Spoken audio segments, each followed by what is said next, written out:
In this video, we are going to showcase how Denodo Platform can connect to Google Cloud Storage seamlessly and integrate with other data sources on the Google Cloud Platform. Google Cloud Storage provides worldwide, highly durable object storage that scales to exabytes of data, similar to Amazon S3 and other cloud object storage. In this demo, we will create a logical model that combines data distributed across two different sources. The sample data is based on government spending on education over the countries, where country details are stored in Google Cloud Storage and the education system information is in the SQL Server. Now, using the Denodo Platform, we will build a logical model by retrieving the government spendings on education from the year 2000 to the present. We'll perform a join and aggregation operation over these two views and obtain the average amount spent on each country. First, let's see about connecting to Google Cloud Storage using the custom wrapper which is available in the Denodo support site under the Denodo Connect section. First, let us see about integrating with Google Cloud Storage from Denodo Platform using the custom wrapper which is available in the Denodo support site. To download the custom wrapper, you need to have a valid support site credential. In addition, if you have a POC or free trial, or hold a marketplace subscription on AWS or Azure, you can still sign up for support using the URL provided by the marketplace offering. To get the custom wrapper, please do the following steps.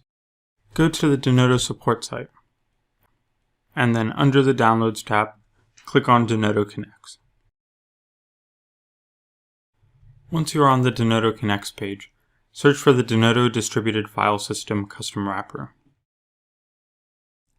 The Denodo Distributed File System custom wrapper distribution contains 5 Denodo wrappers capable of reading files in several formats, from HDFS, Amazon S3, Azure Data Lake Storage, Azure Blob Storage, Azure Data Lake Storage Gen 2, and Google Cloud Storage. It also supports the following file formats: delimited text files, Parquet files, sequence files, map files, and Avro files.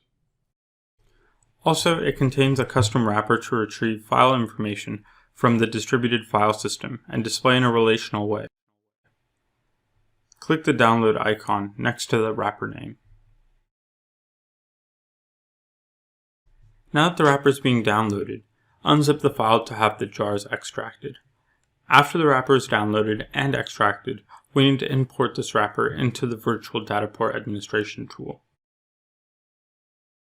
Launch the Virtual Data Port Administration tool and log in with valid user credentials. In case the Virtual Data Port client is not installed, you can download it from the Denodo support site, which is available under the Installer section of the support site.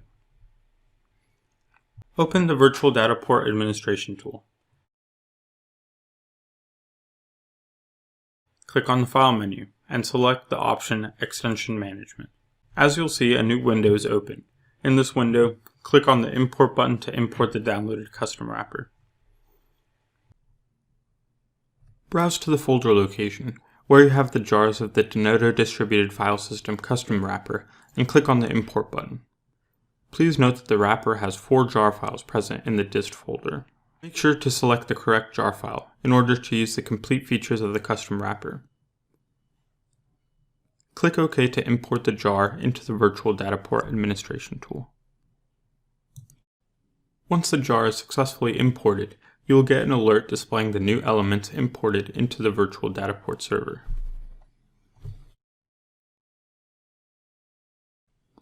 The next step is to create a data source for connecting to Google Cloud Storage. Right-click on the Elements tree and select New, Data Source, and Custom option.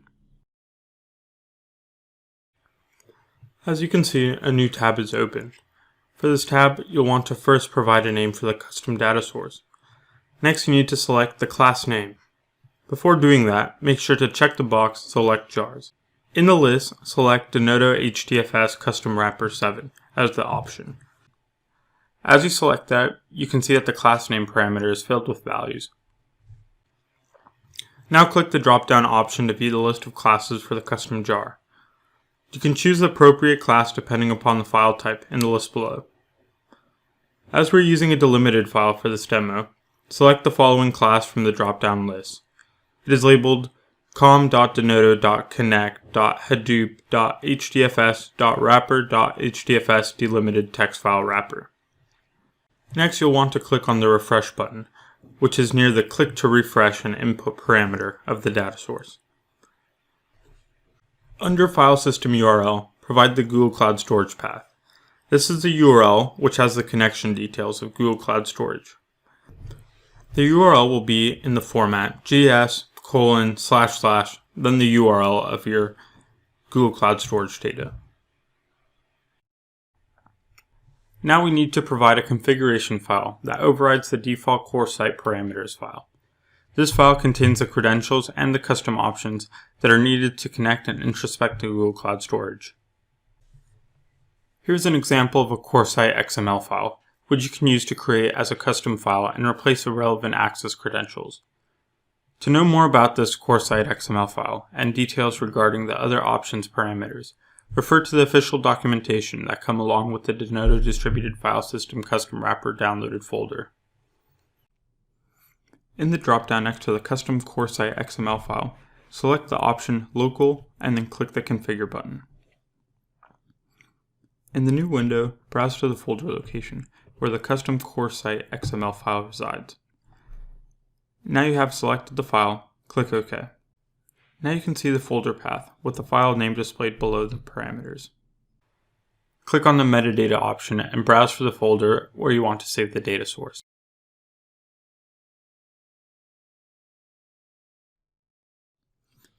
Now we need to create a base view to introspect the data from the Google Cloud Storage. These virtual views are the logical and relational representations of the underlying data sources and do not contain the data, only metadata about the sources.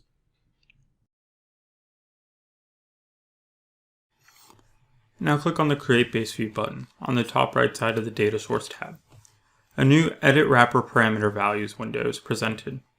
Provide the file system value under the path field. This is the name of the file stored in the Google Cloud Storage. If the file has a specific pattern, then you can provide that pattern under the file name pattern option.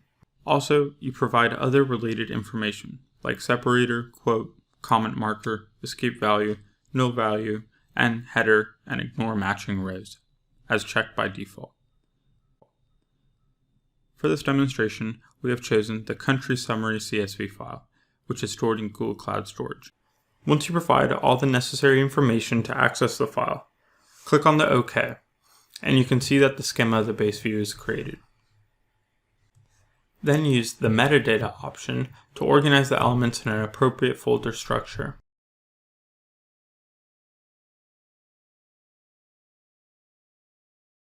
Now rename the base view and save it. Now, let us see if we can successfully view the data by executing the base view. To do that, click on the Execution panel on the top right of the base view. In the Execution tab at the bottom, click on the Execute button on the right. As the results are received, you can see them being displayed in the Output tab. Thus, we have successfully connected to the Google Cloud Storage from the Denodo Platform using the Denodo Distributed File System Custom Wrapper. So far, we have seen how to connect Google Cloud Storage and retrieve data from it. Now, let's see how we can combine this view with other views that are created over other data sources. Let's assume an organization having data spread across two variant data sources, like in this case, Google Cloud Storage and Microsoft SQL Server. For this demonstration, we have already created a view over Microsoft SQL Server, which holds the international education information. Now let's combine the Google Cloud Storage view with this one. To do so, right-click on the Google Cloud Storage view, then hit New and Join under the Model tab. Next, you'll want to drag and drop the Microsoft SQL Server view from the Elements tree. Join the columns from the two views to define a relationship between the views. You can also specify the where condition while creating the derived view or while executing the view. Here I am specifying the where condition as indicator_code equals se.xpd.totl.gb.zs and years greater than 2000.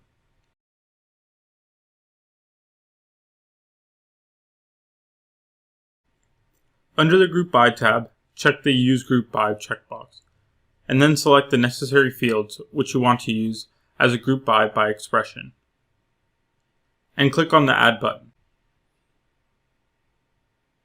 Here I am using the short underscore name as a group by field. Then navigate to the Output tab and specify a meaningful name for the integrated view. You can also add any new fields which you want to have in the output. For example, using New Aggregate field, I'm creating a new field in the Output tab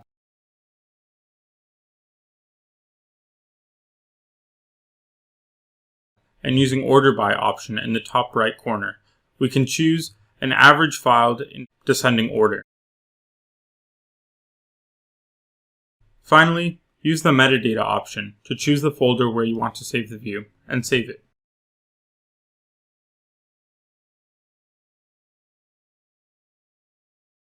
Once done, click the Execution Panel button and then on the Execute button on the top right side of the Execute tab.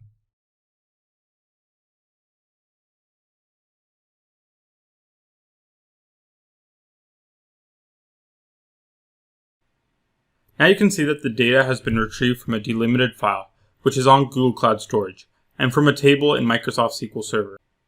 Denodo Data Virtualization makes it transparent to combine and integrate data across disparate sources, irrespective of its format and location. Thank you for watching this video. I hope you learned about how to connect and combine data from the Google Cloud Storage using Denodo Data Virtualization.